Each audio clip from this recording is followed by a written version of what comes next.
வணக்கம் நண்பர்களே, AKS creative கிரியேஷனுக்கு உங்களை அன்போடு வரவேற்கிறேன். இன்றைக்கி நம்ம பார்க்க போகிறது ஒரு சட்னி ரெசிபி தான். அதுக்கு ஒரு பேனில் ஒரு 3 ஸ்பூன் அளவுக்கு எண்ணெய் சேர்த்துருக்கேன். எண்ணெய் கொஞ்சம் சூடான பிறகு ஒரு 2 டீஸ்பூன் அளவுக்கு உளுந்த பருப்பும் ஒரு 3 பல் பூண்டு தோல் உரிச்சிட்டு சேர்த்துருக்கேன்.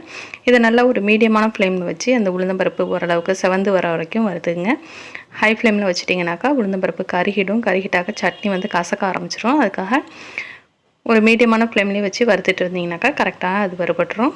இப்போ பார்த்திங்கன்னா ஒரு 2 ஸ்பூன் அளவுக்கு கடலைப்பருப்பு சேர்த்துருக்குறேன். அதையும் நல்லா கோல்டன் ப்ரௌனாக வர அளவுக்கு கொஞ்சம் வறுத்து எடுத்துக்கலாம்.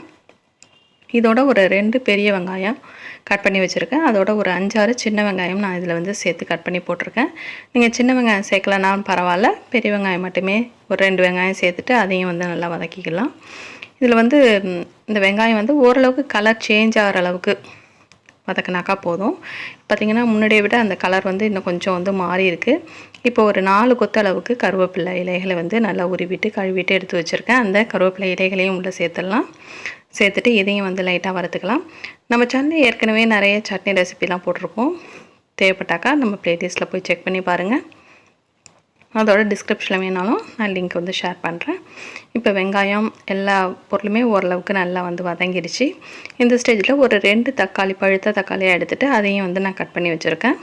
அந்த தக்காளியையும் உள்ளே சேர்த்துட்டு அதையும் நல்லா வதக்கிடலாம். அதுக்கு முன்னாடி நம்ம சேனல் நீங்கள் இது வரைக்கும் சப்ஸ்கிரைப் பண்ணலாம். கீழே இருக்கிற இடத்துல சப்ஸ்கிரைப் பட்டன் அமைக்கி சப்ஸ்கிரைப் பண்ணிவிடுங்க. கூடவே பக்கத்தில் ஒரு பெல் சிம்பிள் வரும், அதையும் ப்ரெஸ் பண்ணிவிடுங்க. அதில் ஆளுங்கிற ஆப்ஷன் செலக்ட் பண்ணிவிடுங்க. அப்போ தான் நம்ம சேனலில் போகிற எந்த வீடியோவும் உங்கள் மொபைலுக்கு நோட்டிஃபிகேஷனாக உடனே வரும்.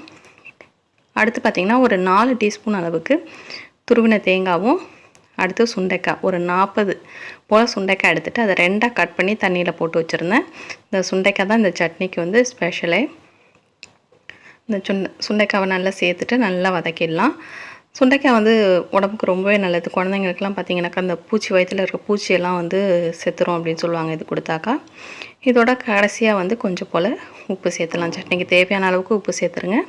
சேர்த்துட்டு ஒரு 4 ஒரு 5 காஞ்ச மிளகாய் அவங்க காரத்துக்கு ஏற்ற போல் சேர்த்துக்கலாம். இந்த சூட்லேயே இந்த மிளகாய் வறுபட்டுரும். நீங்கள் பச்சை மிளகாய் சேர்த்து செய்கிறதா இருந்தால் பச்சை மிளகாய் முன்னாடியே சேர்த்துருங்க. அப்போ தான் அதனோட பச்சை வாசம் போகும். காஞ்ச மிளகாய் இருந்த பிரச்சனை இல்லை, கடைசியிலே சேர்த்துக்கலாம். இப்போ பார்த்திங்கன்னா இது நல்லா ஆறிடணும்.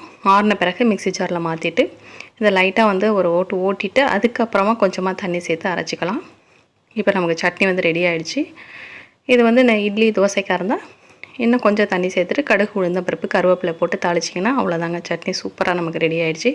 கண்டிப்பாக இந்த வீடியோ பிடிச்சிருக்குன்னு நினைக்கிறேன். பிடிச்சிருந்தா மறக்காமல் லைக் பண்ணுங்கள், ஃப்ரெண்ட்ஸ் ரிலேட்டிவ்க்கு ஷேர் பண்ணுங்கள், முக்கியமாக கமெண்ட் பண்ணுங்கள். வேறு ஒரு இன்ட்ரெஸ்டிங்கான வீடியோட உங்களை மீண்டும் சந்திக்கிறேன். வணக்கம்.